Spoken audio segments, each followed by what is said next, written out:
Hi everyone, it's Cathy Zielske. Welcome to my YouTube channel. Today I have another pixel to page scrapbook page project. I'm starting out in the digital realm today using one of my newest templates available at Designer Digitals to show you how I'm going to take something from the pixelated world and finish up this page on my scrapbook table / dining room table.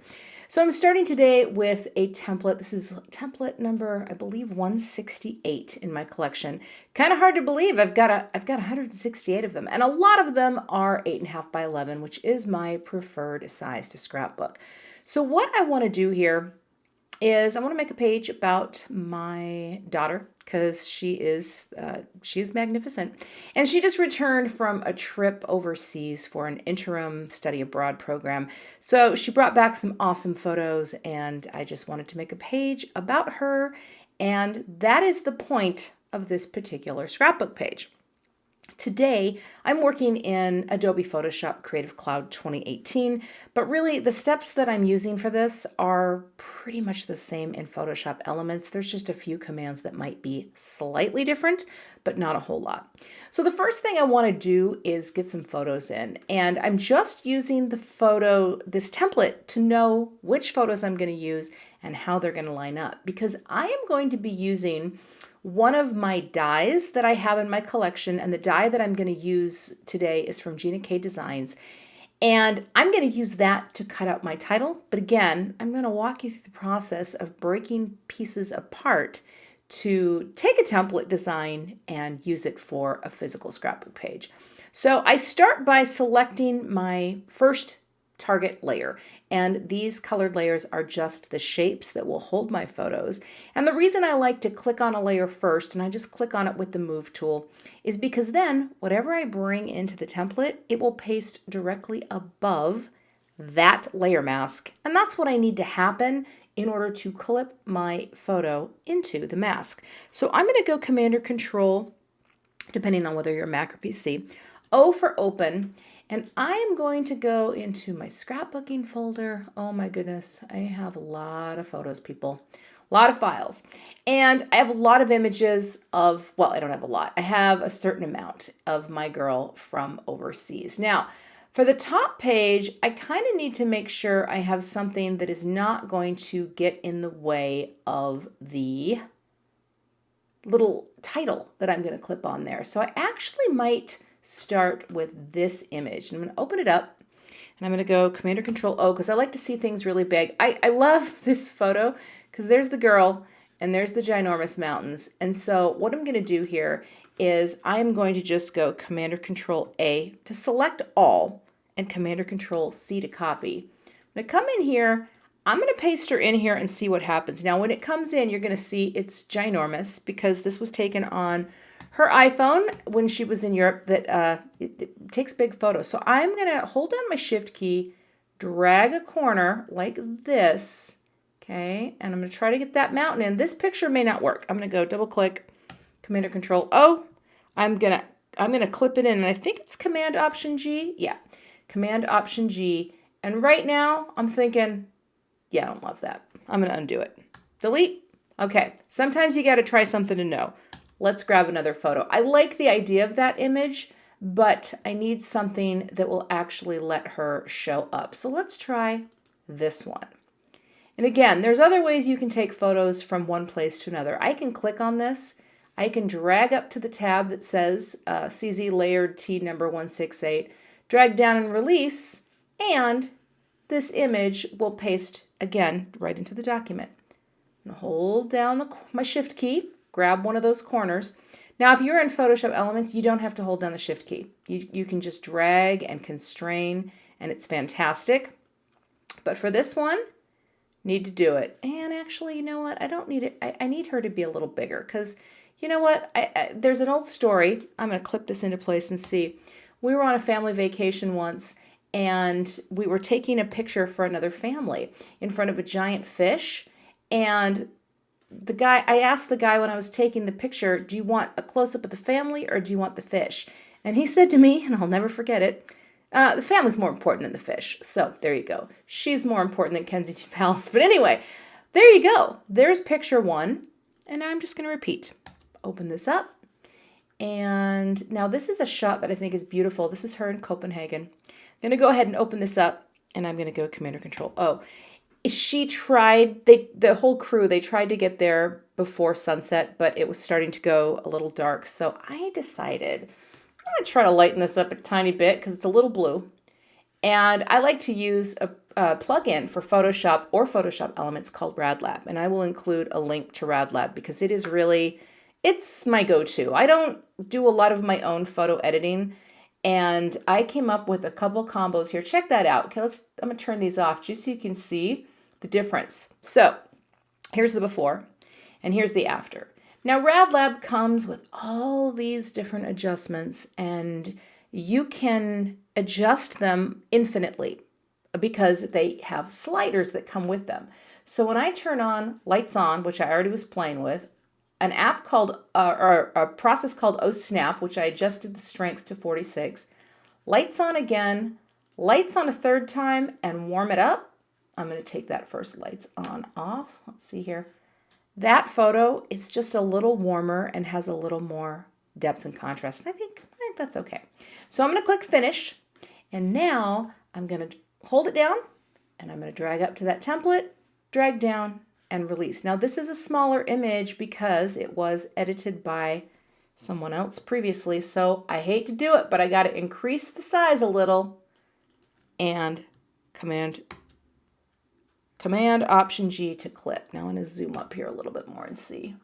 Yeah, I think that'll work. I mean, it's, you know, sometimes you're going to lose a little resolution when you increase the size, but I think that's going to work.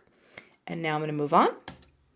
The one picture I know I really want to include is this one, because my daughter loves Harry Potter. She has pretty much grown up on it, and everywhere she goes, she tries to get a book in the native tongue, which she went and got this in Copenhagen. So copy this, close, paste her in here. Again, pretty big, but we're gonna, oh, don't need a guide there.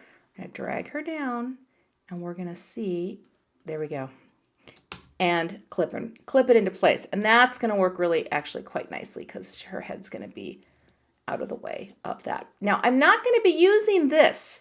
I'm going to be using a different shape that will work with my title. So, but I have to have, you know, photos placed in such a way that they're going to work. And actually, well, let me see. Let's get one more in there.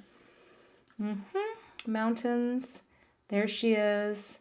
Kensington. I kind of want to do a photo, this photo of her to remember. Well, let's see which one. Yeah, I'm going to do that one too. This was taken by a dear friend of mine who she hooked up with for a little morning jaunt in London. And I'm going to come in here. Let's make it a little smaller. I love just seeing all the other people here at the palace, you know, taking the picture. Click and clip, and that looks pretty good. So I'm going to go Command or Control Save. Now, the next thing that I need to decide is what is the color that I want to play out. But I actually, even though she's not wearing red, there's like a little bit of red in every photo. So here's what I'm going to do. These little guys right here, these little embellishments. And let me zoom in here a little bit so you can see this. I'm just going to pick a red that I have in my, well, let's see. Yeah, let's go J-Card. It's just a color that I have defined. And I am going to go to Edit, Fill, and foreground color is set, foreground color is there, boom, and I'm going to repeat that. Just adding a tiny bit of color to this title. I actually think I want to keep it in black because I think black looks good. I'm going to come down here and also change that color. And now what I'm going to do is I'm going to go in and add some journaling.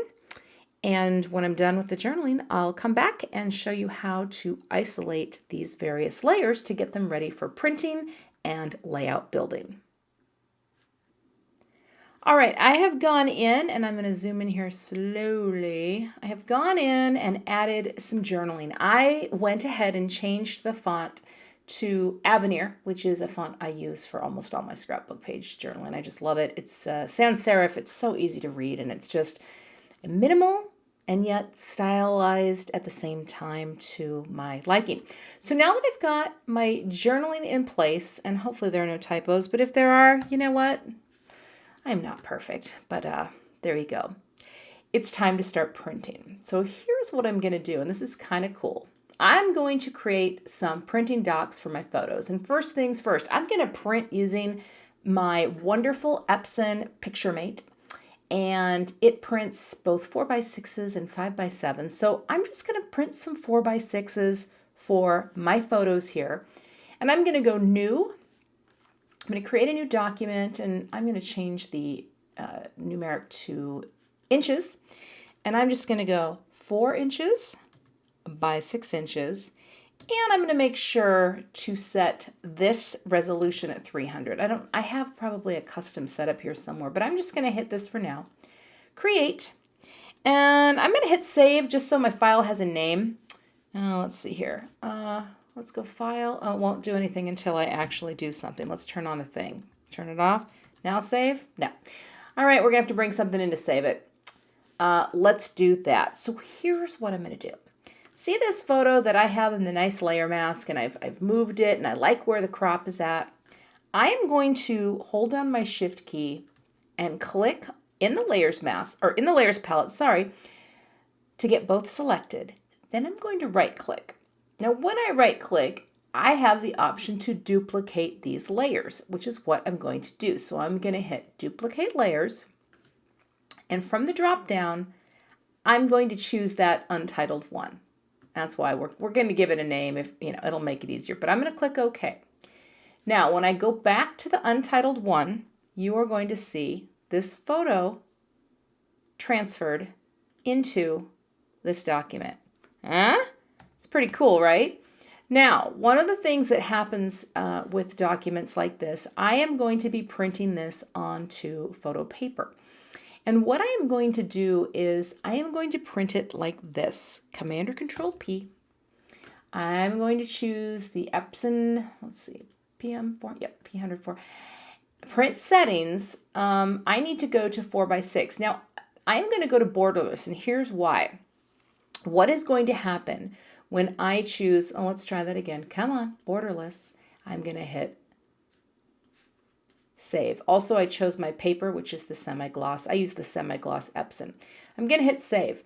Because what's going to happen when you send something to print for borderless, your Photoshop works with your printer to enlarge the photo ever so slightly so that it will bleed. Okay? If you want to get that edge to edge. Well, we don't want an edge to edge. But we do want maybe a little give and take so that when we put this in our paper trimmer and trim it just to the edge, we don't lose more than we gain. Does that make sense? It'll give you a little margin of error for trimming. And so I'm going to go ahead now, send this to print, and I'm going to repeat the same process for all of the photos. Now, when I come back, I'll show you what I'm going to do with the title and the journaling. Okay, my photos are now printed, so the next thing is to print the background. Now, one of the things that we can do is, let's find where the photos are. I am going to go turn off all the photo layers by clicking on the eyeballs. See how that works? And now you can't see anything? It's beautiful, right? Same thing here. I'm going to click on the title outline and the title background, and actually, I'm even going to turn off all the elements of the title. And this is going to get printed on my inkjet printer on a nice piece of Neenah smooth classic Crest solar white 80-pound cardstock, because it's just beautiful and it's smooth and it's white, and that's going to look fantastic. So I'm going to do that off camera, so to speak, but I'm going to come back in here now and take this whole title area. Now, I don't need to have the outline for the title box, and I don't need the lower embellish, or actually, no, I do need that. Oh, there we go. Now, one of the things that I can do with these layers is I can hold down my shift key, and what I'm going to actually do here is I'm going to go File, Save. Okay, I saved that. We didn't want to do that. Save as. I am going to do what I'm calling Title Test Prints. All right, The reason I'm doing that is I can click now on this bad boy and delete it, okay? And I can delete that. I am going to actually come over to the background and hit this little lock icon, because the reason why is that I can, oh, wait, what's that over there? Oh, those are all those layers. Okay, hang on. I'm just going to delete all the photo layers off this, except the title. Thank you. All right, see how beautiful that is? Now I can click on that and move it around, because I'm going to do some different things here to test out, but I need to make sure that I leave enough room around them to use the shaped die that I'm planning to use. So now I'm going to hold down my Alt key or my Option key, and I'll get this little overlapping arrows. You see that little guy there? Okay. I'm going to hold down and drag another copy. And I'm going to repeat the process again. And really the only reason I'm doing this is maybe to try some different things. So let's say I want to see what it would look like to have the word magnificent in red. I'm going to do the edit. Oh, not that one.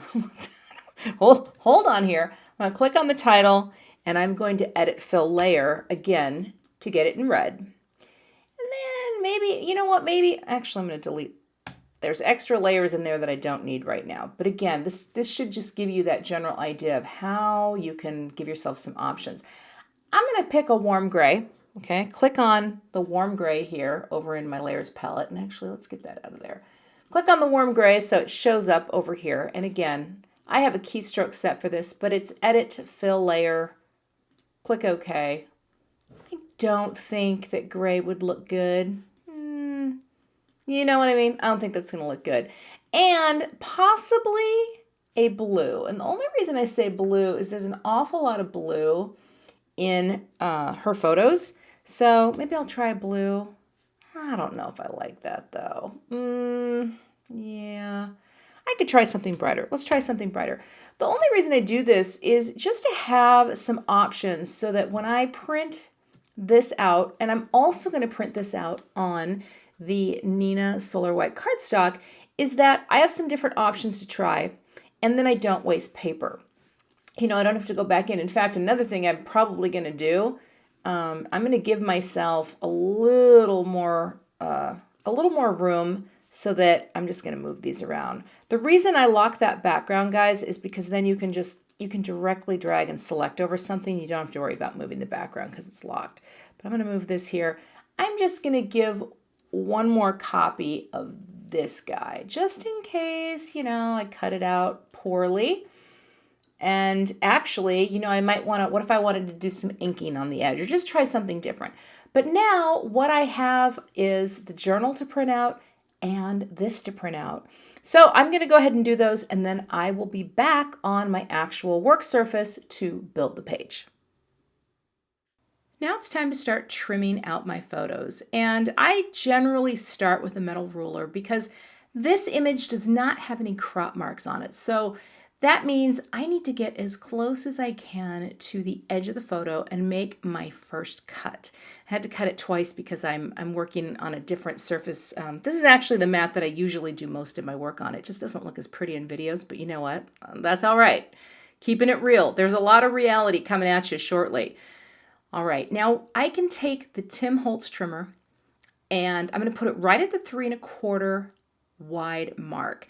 And then I'm going to hold down that guard. And you know, or some of you may not know, because I didn't when I first got this trimmer, you have to hold down the guard. Otherwise, you won't get a straight cut. If you hold down that finger guard, your cuts are beautiful. So what I'm doing here is I'm just lining up the very top, just the edge of the photo with right along the cut line there. Cut, and now I've got my photo trimmed. And I had already cut the other 3 images. So now I have my 4 photos trimmed. And one of the things I wish that I would have done is double check each size, and you're going to see why shortly. But let's move on. Here is the things that I've printed out on, there's my journal, and there's my cherry red base cardstock. That's from Gina K Designs. Now I had to bring in my other trimmer here. I love this Tonic trimmer because I needed to use the extended arm there to get a 1/4 of an inch off each size. Now I went ahead and sped this up a little because honestly, I realized that I'm not the fastest scrapbooker. Sometimes I take a little too long to commit to the cut and things like that. So we're speeding it up. But I took a 1/4 inch off all sides of this base where my journaling is. And I used Neenah Solar White, the 80-pound cardstock. This is great cardstock for even using in your inkjet printer. But I'm using this beautiful shape die from Gina K. And this is very similar in shape to, well, not very similar, but it's a shaped outline. And I wanted to recreate that for the hybrid page because I have one built into the digital. So what I'm doing here is just trimming these all out to make sure they work. And that one I trimmed pretty well. And I'm just going to cut these as well. I actually ended up not using the red one, but I wanted to have choices once I had everything assembled. Now, I'm going to take this little corner chomper, and this cuts out little, the little indent, the little, is it called tab? I can't think of, I'll have all the supplies listed, but I just wanted to have just that little corner detail, because I think sometimes when you have very simple layouts, you need a little more. And my Coquio ran out. Lucky for me, I had a little of this adhesive on the side here and just ran it down, got it all into position, and now I'm going to go ahead and mount this on the background cardstock. And sometimes it takes, I'm standing to scrapbook, just so you know. I can sit down to make cards, but I cannot sit down to scrapbook because I really need that bird's eye view. And here's where I had a little bit of trouble. Now, getting everything lined up, the most important place is that lower left corner of the photo because it needs to line up with the journaling, right? That's where I'm going to start and then build this page from there. Because once I have that in position and it's straight, then I can line up the rest of my images. Well, what I didn't do was actually confirm that each photo was the same height. Now you can see it right there, right? Once I get this placed down, it's about maybe a 1/16 of an inch too tall. And the reason why that's a problem is because I cannot preserve that nice little narrow margin. And I found this out right here because I start to line it up and I'm like, oh boy, they're butting up against each other. And as soon as I put it down, I realized, okay, we're going to need some undo. Now, if you don't know about undo, it is simply a product that removes adhesive, and it is the best thing to get a stuck-on photo.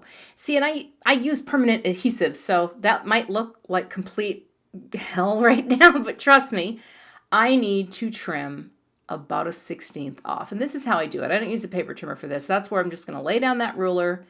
Now I'm going to place that just to see, and guess what? The top photo is also too tall. So this is where, when you're printing things and not off your personal photo printer without crop marks, I didn't have exact trims, if that makes sense. So I do this a lot, and I thought I was going to not include this, but I thought, you know, you should see that it's not perfect every time. Sometimes you got to take a little bit more off, which is what I did. But now, while that's all drying out, I decided to go with the blue word title. I just think it added a little bit of fun. So I've got my die cut machine here. I'm using the Spellbinders Platinum 6. This is new for me, and it's been a great machine. Absolutely love it. It's compact. It folds up. And now I've got my Gina K die, and I'm going to get it as visually centered as possible around this title. And this is what's great. You might have dies in your collection that would work with some of the custom titles that come in on my templates. And that was sort of the point of this video, was to show you can take elements, turn elements off, print them, and then bring them to your more traditional process. So I'm going to run this through. I'm going a little slow here because my broken hand still doesn't hold as it's getting there. I broke a hand, and well, it's getting, the strength is returning, but that looks fantastic. Now I have got this all glued on. Everything's down and dry. That margin works. Okay. For me, it has to be equal. That's the thing that bothers me a little. It's a little narrower on the right, but you know what? It's going to be fine. And I've got some pop dots, just the little thin pop dots on the back there. I'm going to pop this down with just a little dimension. My pages are pretty simple, so I do like to have some areas of dimension on the page, and I think that looks great. The last little embellishment, I've got some little enamel dots here, and these I believe are from Close to My Heart. I have a whole bunch of dots in a little drawer, and I just pulled these ones out because they are nice and bright and white. And I'm just going to use my Tim Holtz craft pick. I use this for a lot of things. One of the things that's really nice is being able to hold something out like this visually, see where it's supposed to go, and then pop it down. So I love having the craft pick for putting little tiny embellishments on my page. And again, I just think it's a nice, it's not too much texture. I don't like a lot of bulk on my layouts. If you were to look through my scrapbooks, you would find generally pretty unbulky pages, and that is exactly how Mama likes them. And that is the finished hybrid scrapbook page. I hope my video today inspires you to take another look at digital templates and how you can turn them into traditional hybrid scrapbook layouts. Thanks so much for watching today. Please subscribe to my channel, check out my website, or check out some of the other clips I have listed here.